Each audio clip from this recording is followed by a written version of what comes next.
Hello everyone, my name is Nevena and I'm reading MSc in Contemporary Chinese Studies at Harvard College University of Oxford. And I'm delighted that I'll be delivering you a short introduction into Chinese language and culture session today. So, Chinese is still considered to be one of the most difficult, if not the most difficult language to learn today, primarily because of its complex writing system and the so-called tones that make a difference in the meaning.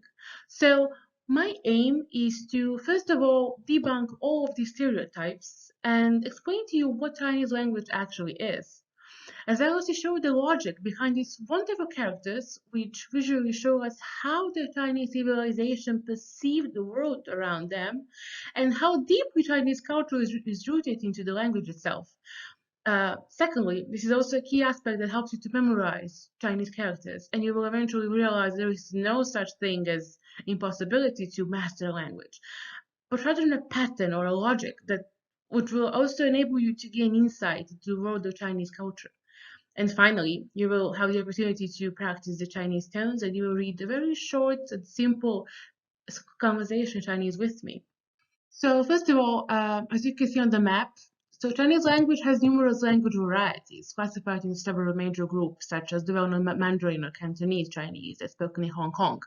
However, the differences among these dialects can be so significant that the theories about the Chinese languages have been proposed, meaning that we cannot speak one Chinese language, but a group of them.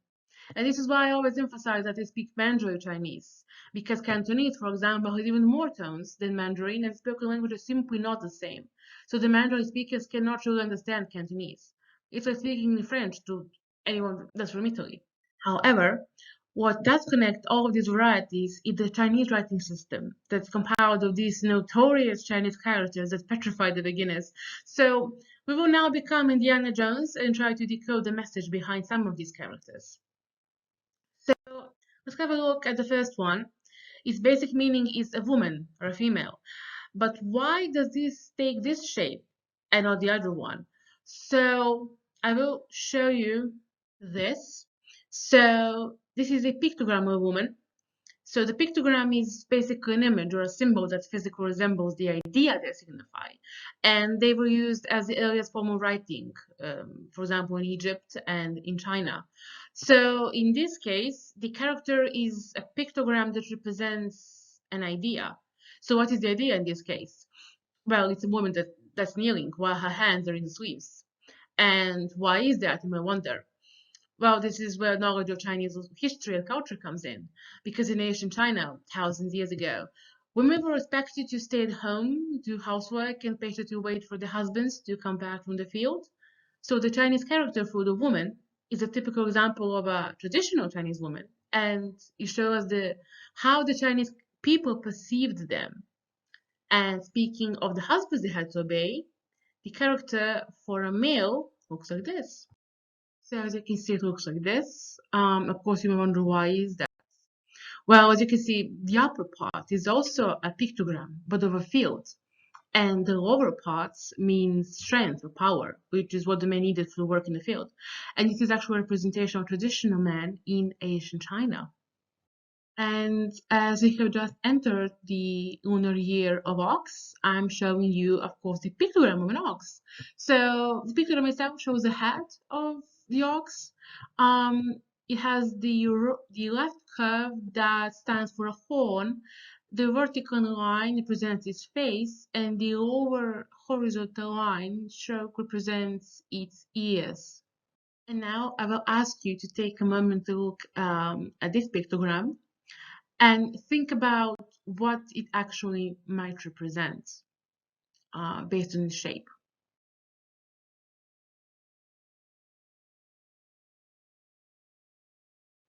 So yes, so some of you were probably right if they thought that it resembled an act of walking, as this character basically means a human or a person. It's actually a pictogram of a person that's walking.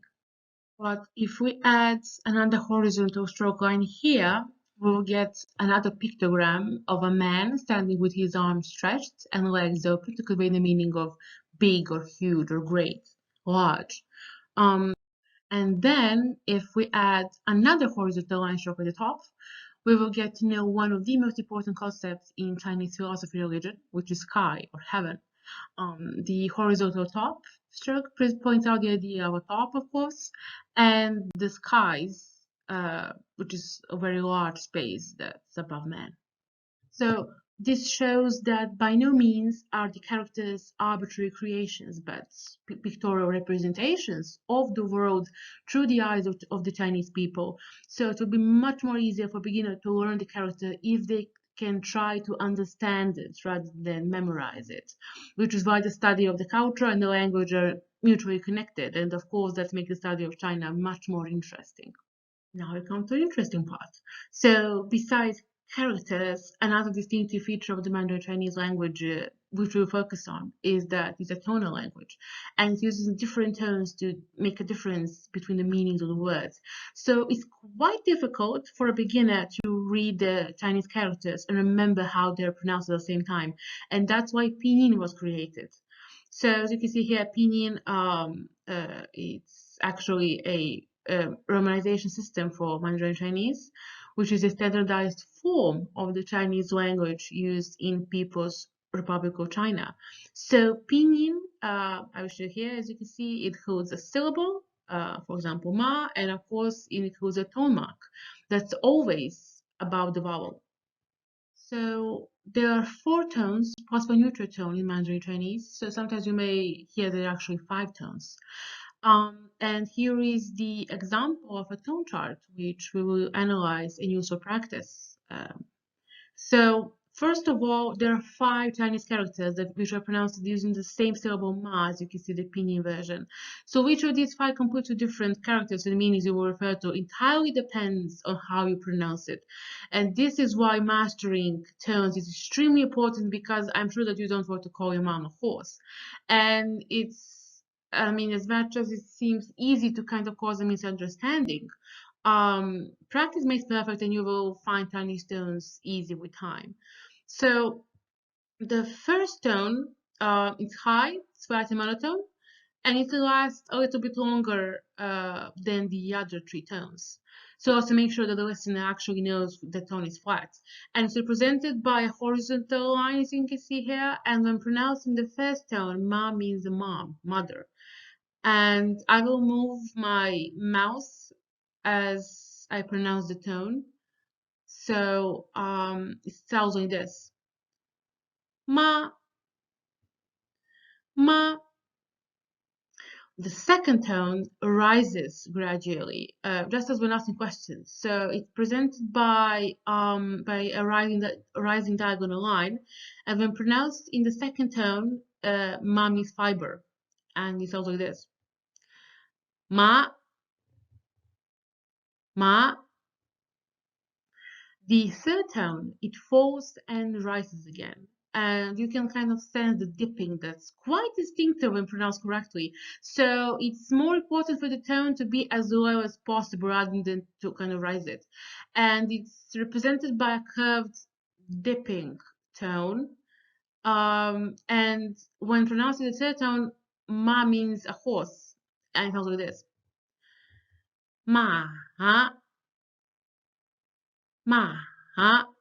You can sense like that like a dipping effect. Um, and then we have the fourth tone, which is high, but it drops sharply to the bottom. So many people identify it with kind of like an angry command. And it's represented by a dropping diagonal line. As we pronounce it, the fourth tone, ma means to scold. And it's all like this. Ma, ma. And the neutral tone of the fifth tone is pronounced quickly and lightly without regard to pitch. So those syllables with a neutral tone have no tone mark whatsoever, which is the case with the syllable ma when it's used as a question particle at the end of the sentence. So it sounds like this. Ma, ma. And so now, after I read each tone twice, I will ask you to do the same and repeat that same tone and pronounce it twice. So let's start. Ma, ma, ma, Ma,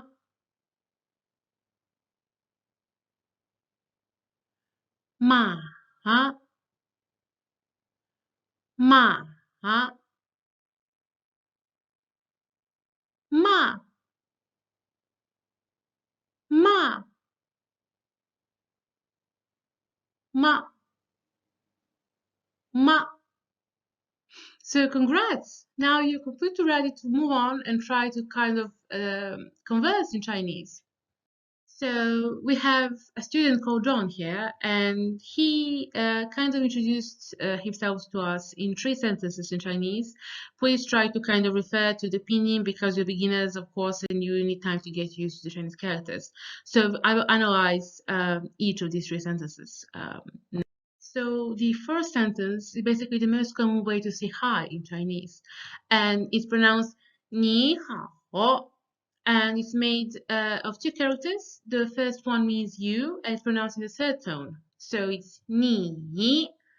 The second character means fine or well, and it's also pronounced in the third tone. And it's an adjective, and it's pronounced like this: 好. So basically, when you say to someone, you, good, that means hello. But well, I want you to pay attention to this. When you have two third tones together, you can't say ni hao. It's simply that the first third tone becomes the second tone. And that's why I said ni hao. So the second sentence is basically the most common way how we introduce ourselves in Chinese. And we can also do this. 我叫 John. So 我, that's actually in the third tone. That's the pronoun that means me, I, myself. And we have the verb, of course, 叫, the fourth tone, which means name, call. So when you want to say your name in Chinese, you can always use this pattern and say 我, that's me, 叫, name, and then you can say your own name. So the last sentence shows us a pattern which we can use when we want to welcome somebody. And it may seem a little bit complex because we have three words and each of them has two Chinese characters that form one word, which may seem a little bit complex, but it's really not. And I will show you that now. So how we pronounce the sentence is like this. 欢迎来到伦敦. Yeah, of course, it sounds difficult, but let's try it like this. So we have the first verb to welcome, 欢迎, the first and the second tone. Then we have the next verb to arrive, 来到, the second and the fourth tone. And then we have, of course, London, the second and the first tone together, 伦敦. And now I read a sentence once and you repeat after me also once. 你好，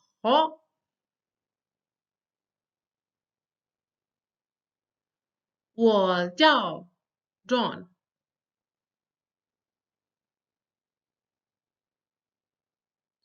欢迎来到伦敦。So congrats, you can say that you can speak a little bit of Chinese now. But I have to leave you now, so because it's the end of our session, and these are the three things I want to take away from my class today. Of course, if you want to explore the language further, you can try to answer my question here. I posted about the meaning, about Huanghua's name, and how is that important for the story. Or you can use some other sources, for example, series about the Chinese civilization, that's in English, of course. And you can apply it to learn the language in Manchester, or you can download some useful apps for the language learning. Or if you want to, you can apply to read Chinese at Oxford as part of the Oriental Studies degree. No knowledge of Chinese is needed before, so don't worry about that if you don't know the language. Or you can combine with other courses such as classics or religion. Thank you so much for attending this, and I hope that you enjoyed it as much as I did.